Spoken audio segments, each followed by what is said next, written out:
Vamos lá então, Atos 27, 27, quem achou diga amém. Quem não achou diga escola bíblica. Mas também se quiser nos acompanhar, talvez eu projetar aqui também isso para nós. Então, Atos 27, 27, diz assim o texto na minha tradução. Quando chegou a 14ª noite, sendo nós batidos de um lado para o outro no mar Adriático, por volta da meia-noite, pressentiram os marinheiros que se aproximavam de alguma terra e, lançando o prumo, acharam 20 braças. Passando um pouco mais adiante, tornando-se a lançar o prumo, acharam 15 braças. E receosos de que fôssemos atirados contra lugares rochosos, lançaram da popa 4 âncoras e oravam para que rompesse o dia. Diga assim comigo, 4 âncoras. Versículo 30 e diante, vamos lá. Procurando os marinheiros fugir do navio, e tendo arriado o bote no mar, a pretexto de que estavam para largar âncoras da proa, disse Paulo ao centurião e aos soldados: se estes não permanecerem a bordo, vós não podereis salvar-vos. Então, os soldados cortaram os cabos do bote e o deixaram afastar-se. Enquanto amanhecia, Paulo rogava a todos que se alimentassem, dizendo: hoje é o 14º dia em que, esperando, estáis sem comer, nada tendo provado. Eu vos rogo, comais alguma coisa, porque disto depende a vossa segurança, pois nenhum de vós perderá nem mesmo um fio de cabelo. Tendo dito isto, tomando um pão, deu graças a Deus na presença de todos, e depois de eu partir, começou a comer. Todos cobraram ânimo e se puseram também a comer. Estávamos no navio 276 pessoas ao todo. Refeitos com a comida, aliviaram o navio e lançaram trigo ao mar. Quando amanheceu, não reconheceram a terra, mas avistaram uma enseada, onde havia praia. Então, consultaram entre si se não podia encalhar ali o navio. Levantando as âncoras, deixaram-no ir ao mar, largando também as amarras do leme e alçando a vela de proa ao vento, dirigiram-se para a praia, dando, porém, num lugar onde 2 correntes se encontravam, encalharam ali o navio.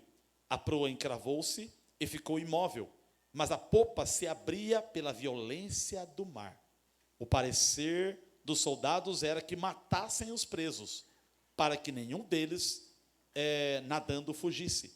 Mas o centurião, querendo salvar Paulo, impediu-os de o fazer, e ordenou que os que soubessem nadar fossem os primeiros a lançar-se ao mar e alcançar a terra. Quanto aos demais, que se salvassem, uns em tábuas, outros em destroços do navio, e foi assim que todos se salvaram em terra. Amém. Se quiser segurar a Bíblia aberta, acho que é importante para a tua didática. Se não, faça como queira. Quem estava aqui quarta-feira viu que eu li esse texto, mas eu li todo o capítulo 27. E eu não consegui pregar aquilo que eu queria no capítulo 27. Eu ia pregar do verso 27 em diante. Só que eu li todo o capítulo para contextualizar o que estava acontecendo. Mas foi tão forte a primeira leitura que o Senhor começou a saltar revelações do texto e começamos a fazer aplicação. O que está acontecendo no capítulo 27? Paulo, ele é preso pelos romanos. Ele vai ser julgado agora na Itália, por Roma e por César. E eles vão agora levar Paulo e mais alguns presos para a cidade da Itália.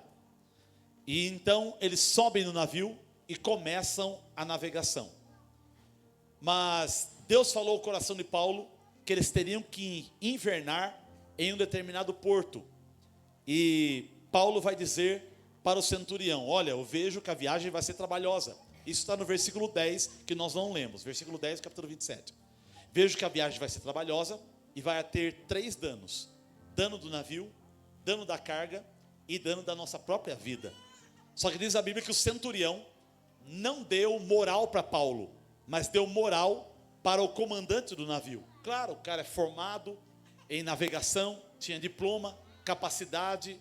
Então o centurião não dá bola para a revelação de Paulo, mas vai então dar moral para aquele que tem a experiência da navegação. Mas eles começando a navegação, diz a Bíblia que costeando as regiões de Creta, levantou-se um tufão, por nome Euroaquilão. É um tipo de tufão que periodicamente se manifestava naquela região, afundando navios e embarcação. Poucos marinheiros, ou quase nenhum, conseguiam encarar a fúria do Euroaquilão. E agora, de repente, eles se veem em perigo, e perigo de morte. A Bíblia diz, no versículo 18, que eles aliviaram a carga do navio. Ou seja, Paulo disse que haveria 3 danos: o dano da carga, o dano do navio e o dano da própria vida. No versículo 18 diz que eles aliviaram o navio, jogando a carga para fora. Foi o primeiro prejuízo que eles tiveram.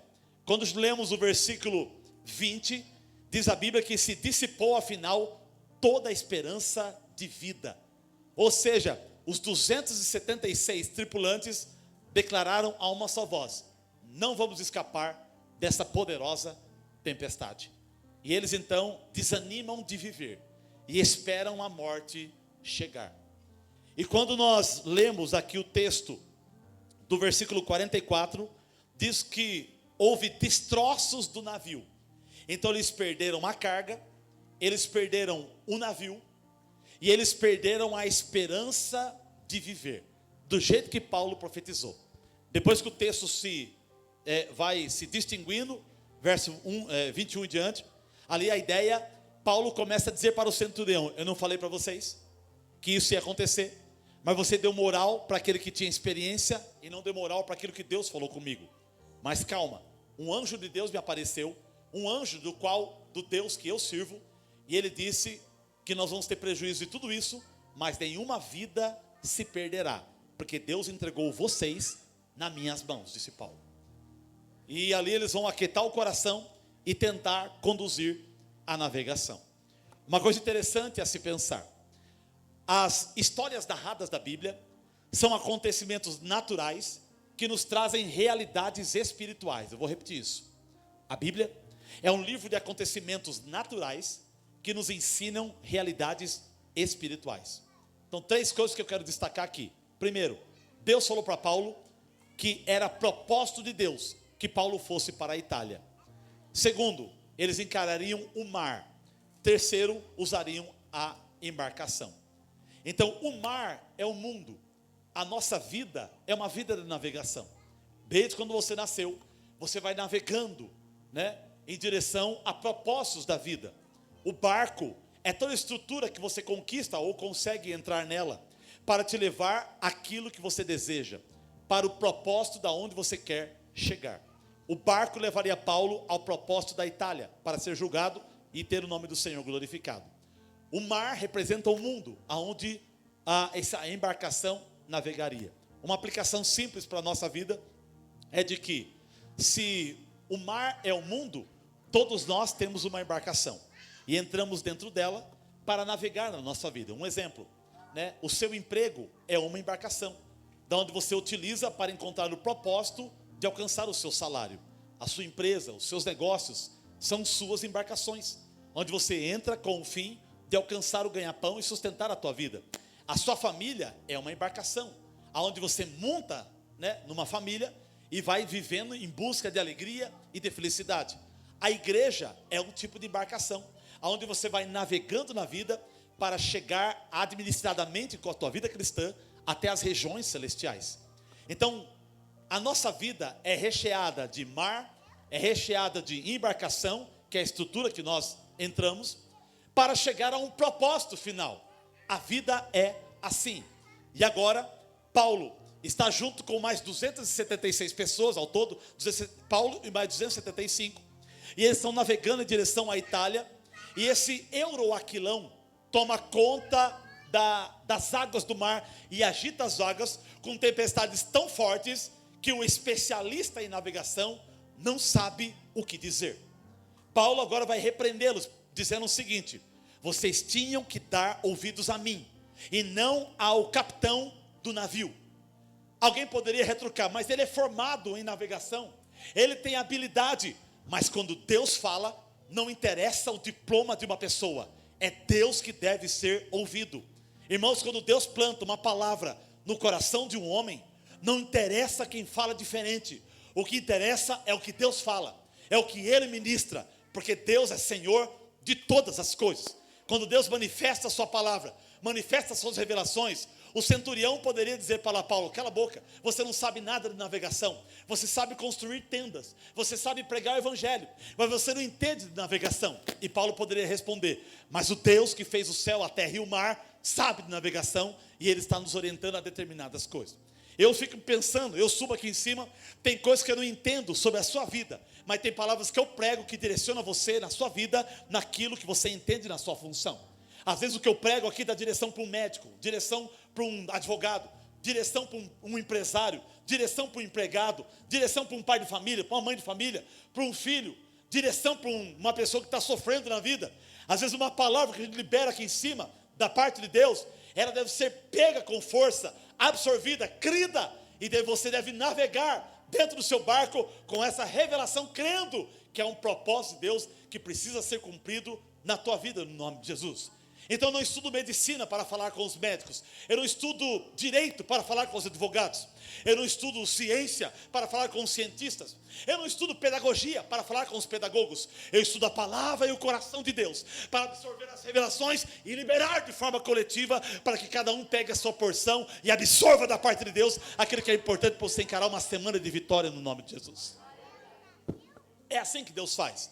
Paulo estava com o coração aceso de algo que Deus havia falado com ele. Mas agora no verso 19, 18 e 19, eles perdem o navio. No versículo 20, eles perdem a esperança de viver. E no versículo 44 e também no versículo 41, eles perdem o barco. Ou seja, toda a estrutura. Houve catástrofe nessas três coisas. Agora, mas eles chegam a um determinado lugar, e antes de chegar nesse lugar, que é o propósito real, Deus vai ensinar lições pedagógicas para a sua vida, para que eles pudessem crescer, se delatar e crer no Deus que faz todas as coisas. Quando entramos no versículo 27, que é o pedaço do texto que nós lemos, a perícope bíblica, Paulo agora vai narrar a ideia, a história, quando chegou a 14ª noite, ou seja, 14 dias que eles não viam nem o sol de dia, nem as estrelas à noite, 14 dias nublado. Para quem navega no mar, isso é difícil, porque não dá para você saber se você vira a estibordo ou a bombordo. Não dá para saber mais ou menos a noção do tempo. Tempo fechado a todo momento. De noite, tempo fechado, sem estrela. De dia, tempo fechado, sem sol. E eles estão navegando nessa forma. E a desesperança de vida deles fez com que eles ficassem 14 dias sem comer.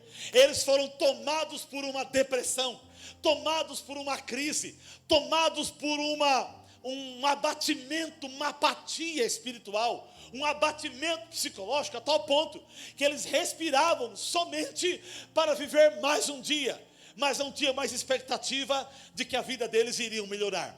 Eles estavam com expectativa de que morreriam em alto mar. Talvez alguns pensando: não verei mais a minha esposa, eu não vou mais encontrar os meus filhos, eu não vou ver mais o meu marido, eu não vou encontrar mais os meus amigos, porque desse mar a gente não escapa. Irmãos, sabe de uma coisa? Existem situações da nossa vida que a gente entra, que parece que a gente nunca mais vai sair. Meu irmão, já tive momentos que eu entrei em dívidas financeiras da minha vida, que eu falei: nunca mais eu vou conseguir pagar essas dívidas. Já teve momentos da minha vida, de situações diversas que eu entrei e falei: meu Deus do céu, eu acho que dessa eu não escapo. Quando nós entramos na pandemia, o meu pensamento era: já sei, os irmãos vão embora da igreja, vamos tentar alugar um salão menor, com aluguel pela metade do preço, ou mesmo assim, eu acho que o povo vai embora, vai sumir, e sei lá onde vai parar, e a gente fica nessa expectativa de alguma coisa que não consegue avançar, e a gente fica olhando no jornal, notícias, e aí, abre porta, não abre, libera, não libera, fica preso em casa, pode sair para a rua, e a gente fica olhando os especialistas da vida, e falando: a coisa vai piorar, a coisa vai ficar feia, a coisa vai ficar difícil, e isso vai criando uma desesperança em nós. Mas, versículo 27, diz que eles estavam no mar Adriático, e por volta da meia-noite, pressentiram os marinheiros que iam se aproximar de alguma terra. O medo da embarcação ser destruída no meio das penhas, no meio das rochas. Então, versículo 28, e lançando prumo, lançaram 20 braças, lançaram de novo, caiu para 15 braças, ou seja, estamos chegando em terra, o barco vai bater em rochas, porque eles não conseguiram chegar um palmo na frente da escuridão. E o que eles fizeram? Versículo 29, receosos de que fossem atirados contra lugares rochosos, lançaram da polpa 4 âncoras. E é isso que eu quero pregar hoje à noite. As 4 âncoras da vida. As 4 âncoras da vida. Quando a embarcação começou a se agitar, a única solução da vida deles era lançar as 4 âncoras, na expectativa de que as âncoras abraçassem o fundo do mar e travasse o barco para que ele não se mexesse e não fosse destruído nas rochas. A única esperança deles estava nas 4 âncoras. Então, se eu fosse colocar um tema na mensagem da noite, é as 4 âncoras que podem sustentar a sua esperança. Tem 4 coisas que você deve fazer, que vai ajudar você na sua embarcação. Claro que no final a embarcação foi destruída, mas a vida foi conservada.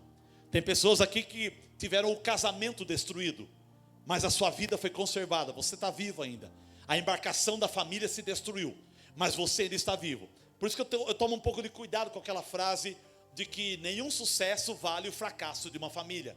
Tem famílias que se fracassam, mas tem pessoas que conseguem se levantar com a família destruída e ter sucesso no sentido pessoal de coisas que Deus faz com ele e encerra a vida dele em glória. Claro que não era esse o objetivo. As catástrofes vêm, mas às vezes a gente perde carro, perde casa, perde dinheiro, perde empresa, perde a moral, perde o respeito, perde a credibilidade, perde uma igreja como essa, às vezes perde dinheiro, ou perde a saúde, e você não sabe o que fazer, porque a sua embarcação está sendo agitada, a tal ponto que você não sabe agora o que fazer. E aí, o que eles fizeram? Eles lançaram com desesperança na vida, lançaram as 4 âncoras, para tentar salvar alguma coisa, no mínimo, as suas próprias vidas. Então, quais são as 4 âncoras que eu devo utilizar para segurar a minha embarcação? E ainda que ela seja destruída, que a minha história ainda continue com isso. Qual é? Vamos falar sobre isso hoje à noite. Primeira âncora que deve segurar o seu navio é a âncora da oração. Versículo 29 está documentado isso. Eles, receosos de que fossem atirados contra os lugares rochosos, lançaram da polpa 4 âncoras e oravam. Jogaram a âncora e foram orar. A oração é uma âncora que você deve usar quando as tempestades batem no seu navio. Você precisa orar: Senhor, estou doente, Senhor, eu quebrei financeiramente, Senhor, minha esposa me deixou, Senhor, meu filho me deixou, Senhor, meu marido me deixou, Senhor, eu perdi a moral, perdi o nome limpo na praça, eu perdi amigos, eu perdi colega, eu perdi ministério, eu perdi chamado. Ore a Deus. A oração é uma das âncoras que você deve usar nos piores momentos da vida. Tiago capítulo 5 vai dizer: está alguém alegre? Cante louvores. Está alguém entre vós sofrendo? Faça oração. Oração é um belo ketchup num lanche chamado sofrimento. E aí, Cris? Dá para criar um X sofrimento com muito ketchup de oração? Se virei, já dei a dica. Eu estou falando a dica ali porque depois vai engrossar o dízimo, vai ficar bênção para a nossa casa. Então note que a gente vai trabalhando a âncora da oração. Quando você vê a tempestade batendo em você, as dificuldades, os dilemas, você precisa orar. Mas gente, eu fico doido com pessoas que quanto mais sofrimento ela passa, menos ela ora. Quanto mais ela sofre, mais ela se afasta do Senhor, achando que se afastar do Senhor vai trazer uma tranquilidade em seu coração. Essa é uma bela armadilha que o diabo tem colocado debaixo de muitos cristãos para derrubar a vida deles. Quanto maior é a tua luta, maior é o teu nível de oração. Você deve usar as tuas lutas para potencializar a sua oração.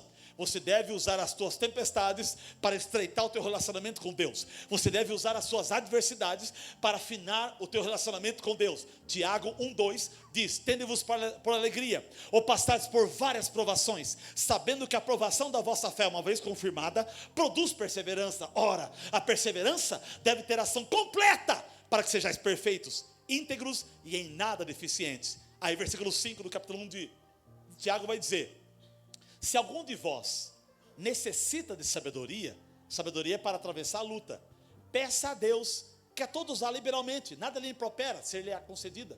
Peça, porém, com fé, não duvidando. Porque o homem que duvida é semelhante a uma onda agitada no vento pelo mar. Não suponha esse homem que alcançará do Senhor alguma coisa.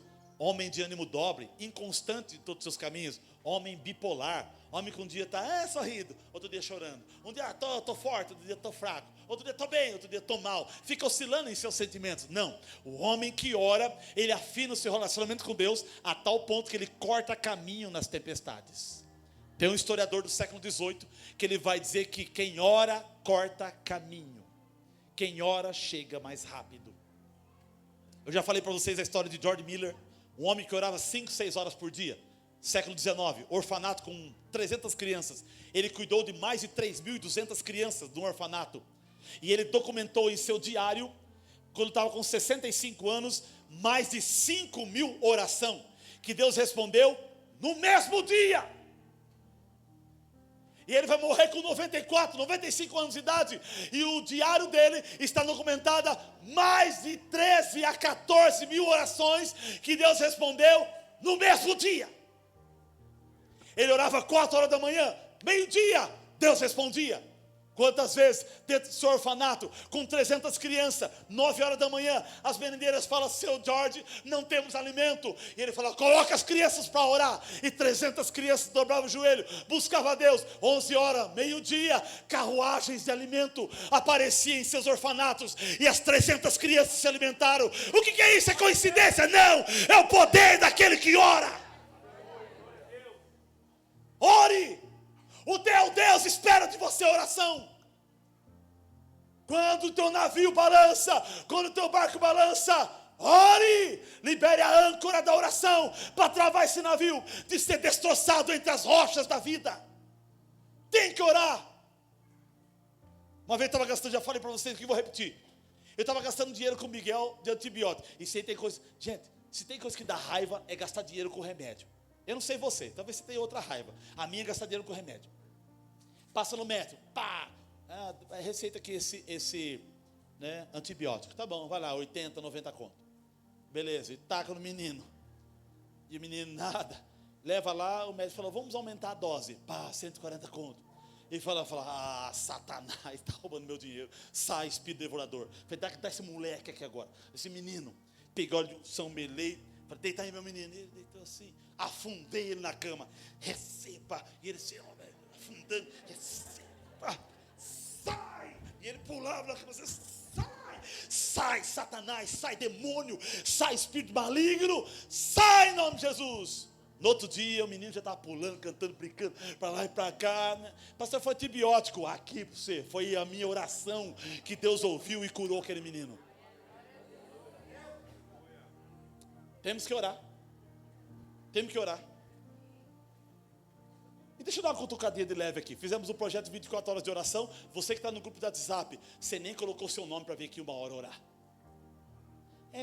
Mas eu orei em casa. Orou, eu sei, 3 minutos e meio. Eu tenho certeza que você orou. Olha lá se chegou nisso aí.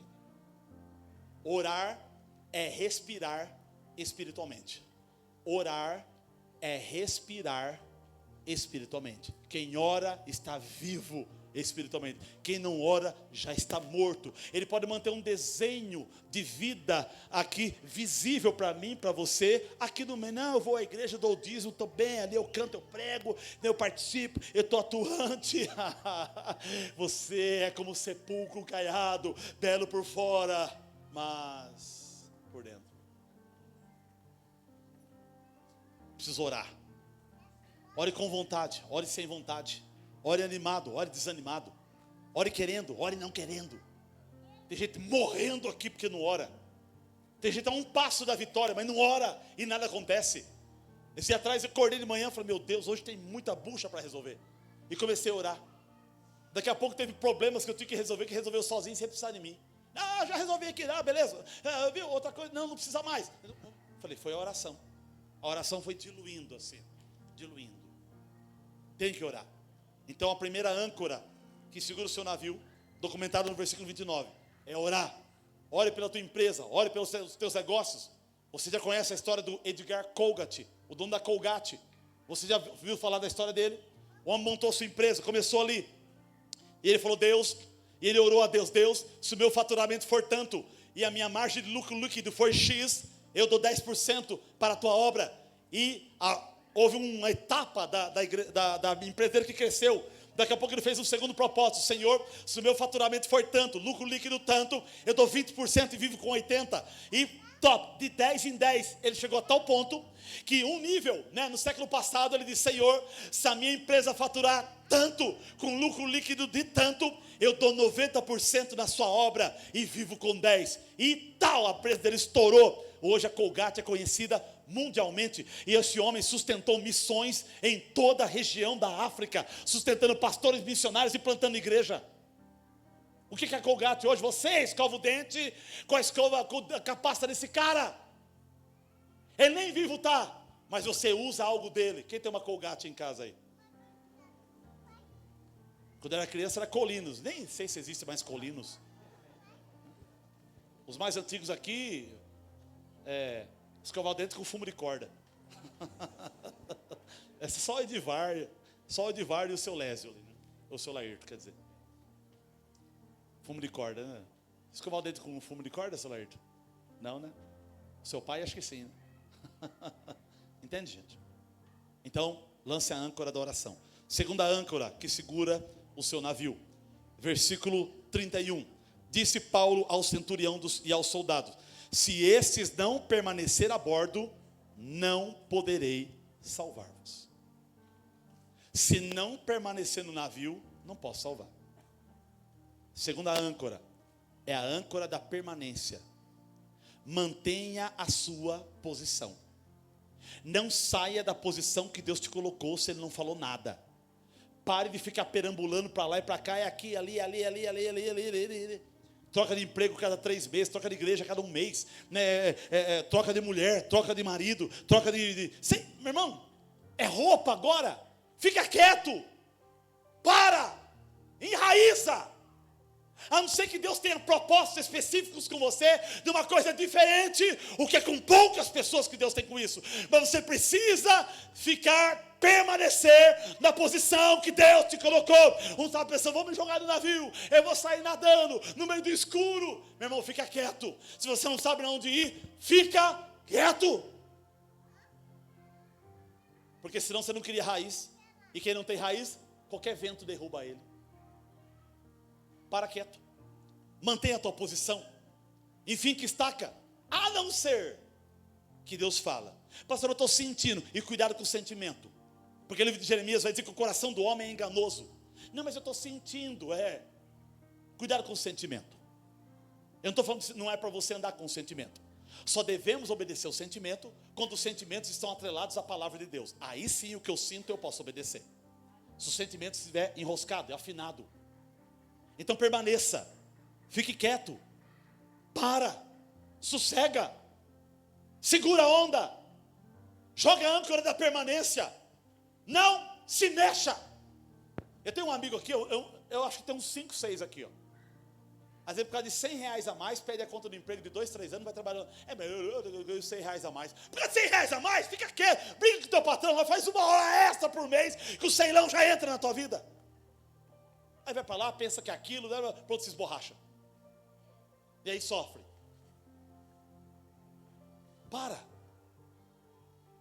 Essa igreja não está legal, eu vou para outra. Não, a outra igreja não está, eu vou para outra. Não, a outra não está legal, eu vou para outra. Não, a outra eu vou para outra. A outra eu vou para outra. Não, é tudo reino, eu sou do reino. Daqui a pouco você não é de nada.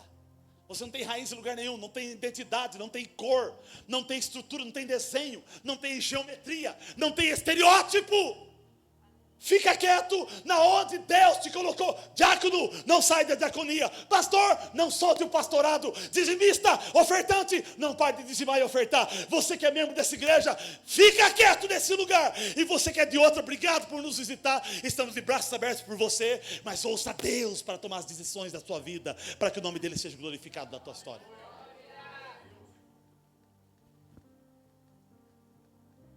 Não, montei tal negócio, deu errado, vou montar para outro. Montei tal negócio, não vou vender geladinho, não, agora sorvete. Não, agora vou vender frio. Não, agora vou vender jogo da Loto Cena. Não, agora vou vender isso. Agora vou vender. Você precisa parar quieto e segurar as ansiedades do seu coração. Todo mundo diz, vamos se jogar. Não, vamos pular de cá do barco. Não, vamos pular de cá. Não, esse lado aqui dá a impressão que as rochas estão por aqui. Se nós se jogar aqui, a gente segura na rocha. Não, aqui, mas eu não estou vendo nada. E Paulo fala, se vocês não permanecer no barco, eu não posso salvar vocês. Quer ser salvo? Jogue a âncora da permanência. Para quieto na onde Deus te colocou. De vez em quando nós somos tentados. Às vezes você é tentado a divorciar.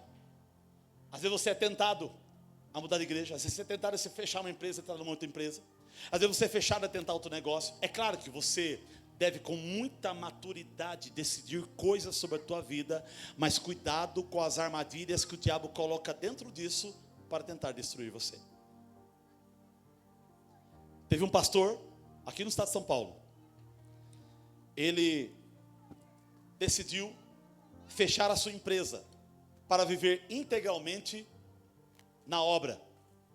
Ele entregou a empresa dele, vendeu, injetou na obra e ficou como pastor integral. Aquele cara foi quase destruído. Quase destruído. E ele começou fazendo uma campanha e falou, Deus, por quê? Deus, por quê? Não foi o Senhor que me chamou, não foi o Senhor que me chamou, não foi o Senhor. Daqui a pouco Deus falou no coração dele, quem mandou você vender a sua empresa? Eu não falei para você ficar integral na obra. Se humilhou, pediu perdão, chamou outro pastor, explicou a revelação, o outro entendeu. Daqui a pouco ele abre mão daquela função de ser integral, monta a empresa dele de novo, volta, continua sendo um pastor bivocacionado, e em fração de meses a empresa dele explodiu e Deus devolveu o mesmo patamar e padrão que a empresa dele queria. Deus estava dizendo, eu te levantei como empresário, segundo como pastor, e você vai sustentar minha obra. Aí ele entendeu o que Deus queria com ele. Então, até para fazer a obra de Deus, você tem que tomar cuidado. Até para fazer coisas para Deus, você tem que tomar cuidado. Às vezes você gosta de fazer coisas para Deus que Deus não pediu para você fazer. Isso é mais rebeldia do que obediência. Sabia disso? Tem coisas que Deus pede para você. Tem coisas que Deus não pede para você. Lembra de um homem chamado Jefté? O sexto ou sétimo dos juízes de Israel. Deus falou para ele, vou te dar vitória. Ele falou, então vou lançar um propósito. Não precisa.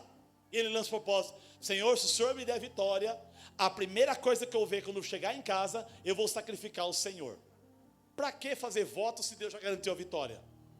E aí quando ele está voltando, contente com os seus soldados pela vitória, quem está saindo ao seu encontro, dançando? A sua filha. Ele olha para ela, em vez de se alegrar, ele se entristece. E ele tinha duas opções. Ou sacrifica a filha, ou entrega a filha no templo, para viver toda a história de vida dela na sua virgindade. E foi assim que aconteceu.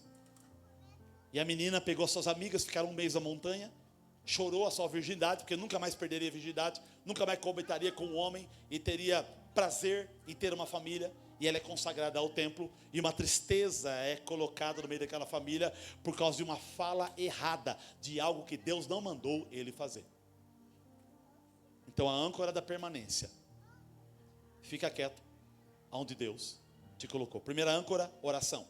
Segunda âncora, permanência. Vamos correr para a gente terminar. Terceira âncora, que é importante, versículo 33.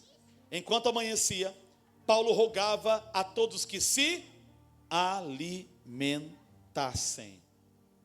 Você precisa comer. Para que se alimentar? Para estar forte. Deus não entrega coisas fortes na mão de fraco. Deus não entrega coisas grandes na mão de moleque, de menino. Deus não entrega coisas grandes na mão de pessoas que não estão preparadas. A alimentar é se preparar, se bagagear. Coma, firme, né? A turminha aí que gosta aí dos pratinhos feitos, né? Gostou dessa? Pastor, gostei, então hoje já vai, é hoje mesmo. Já dá 5, 6 pudim aí, calma, não é isso?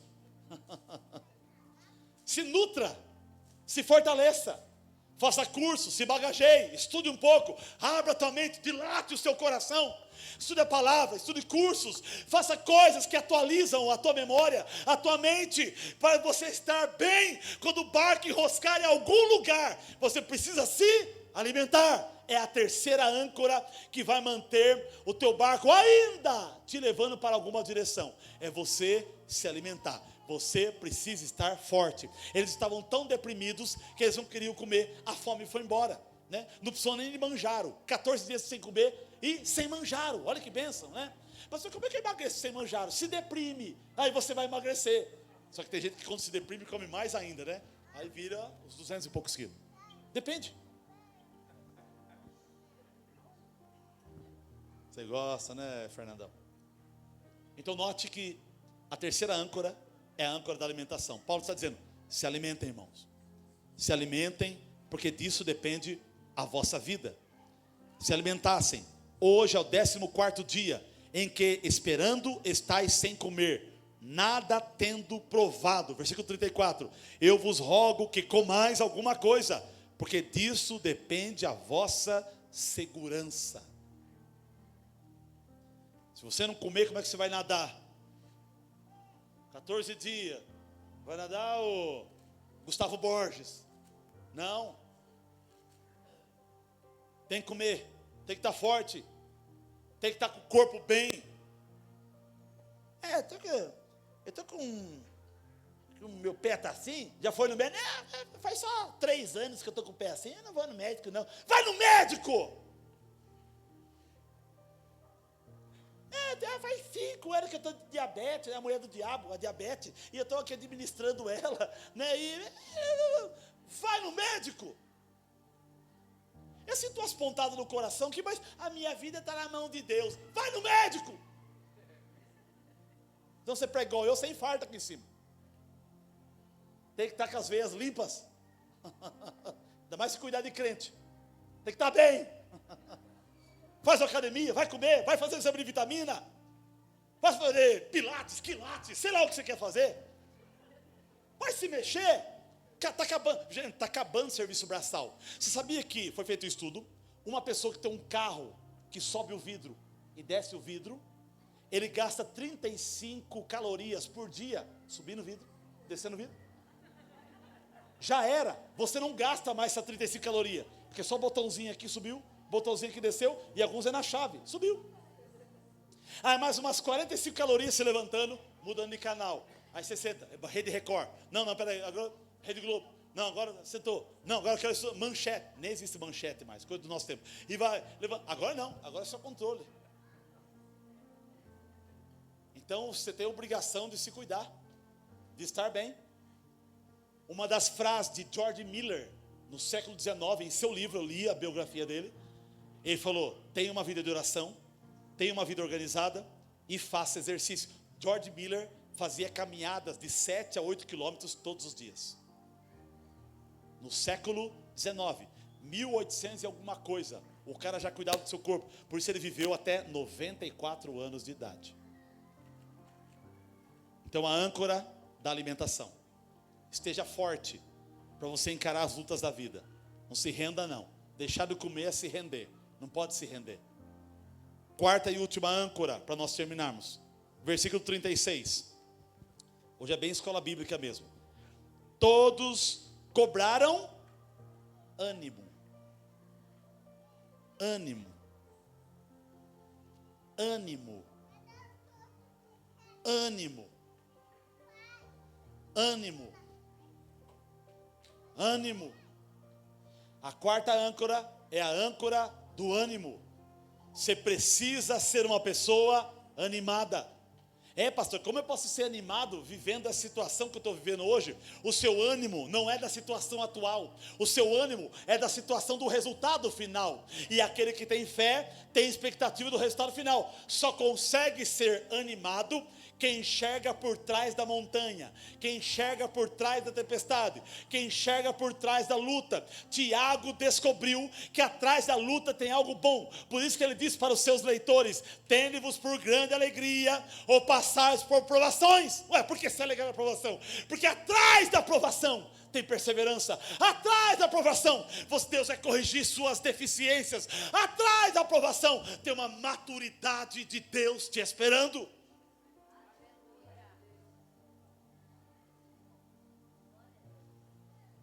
Se você sentar para conversar com pessoas que sofreram na vida, você vai ver o rosto delas animado.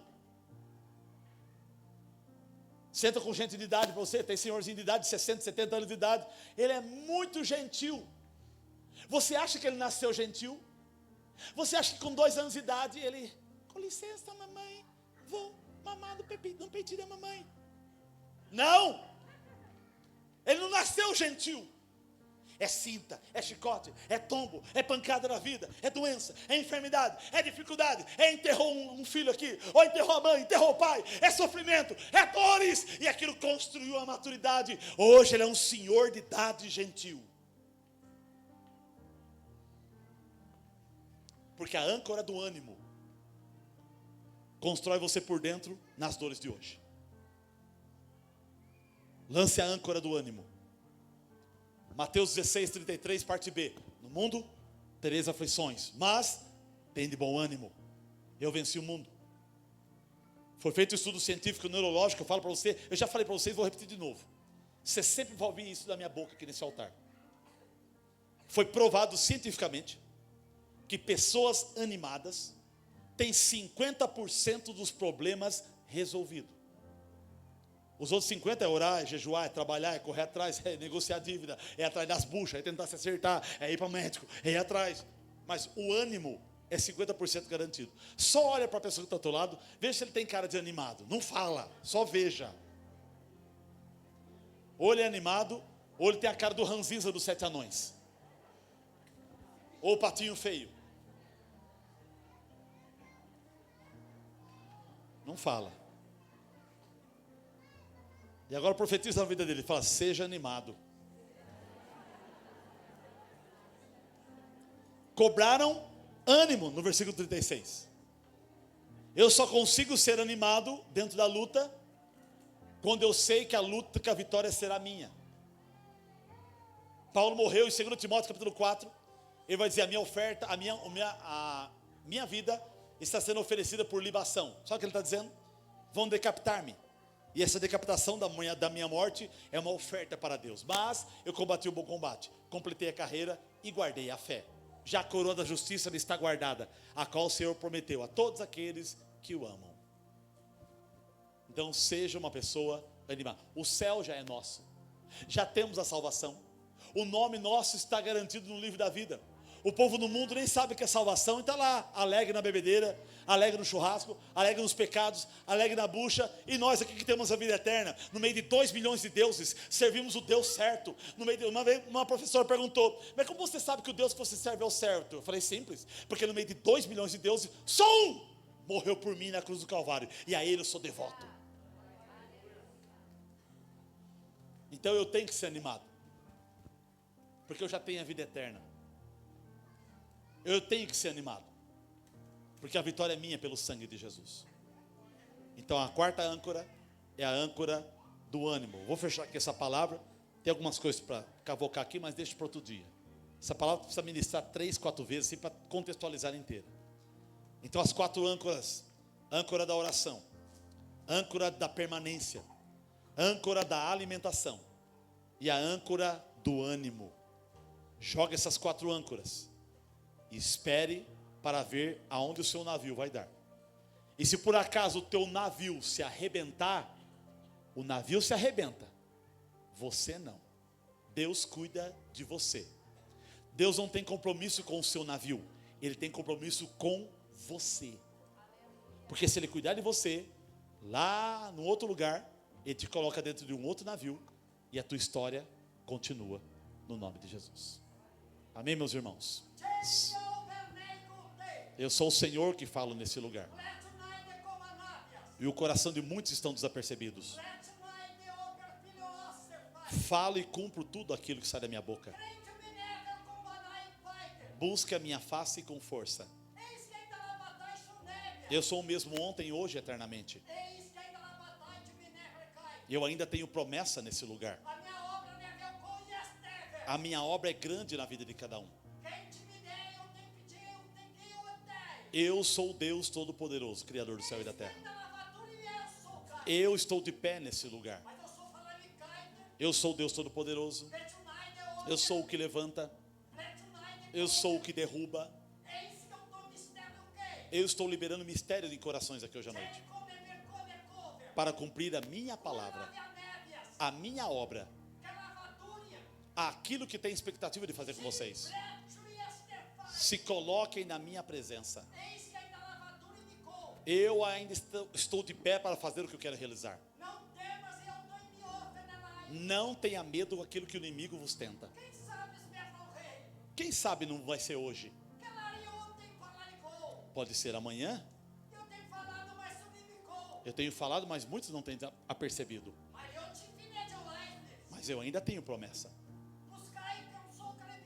Buscai a minha face com força. Não as coisas desta vida. Eu estou voltando.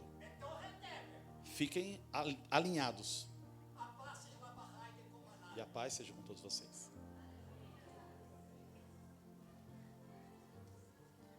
Talvez você entrou aqui e você não tem mais navio nenhum. Não tem mais carga nenhum. Mas você tem você. E você tem Deus. Você precisa cultivar isso em você. Você não pode perder o que Deus te deu. A maior riqueza que você tem não é aquilo que você conquista no teu exterior. Parabéns por isso. Mas a maior riqueza que você tem é um tesouro dentro de você chamado Espírito Santo de Deus. Vamos orar? Se coloquem em pé os que puderem. Nossos diáconos podem participar aqui.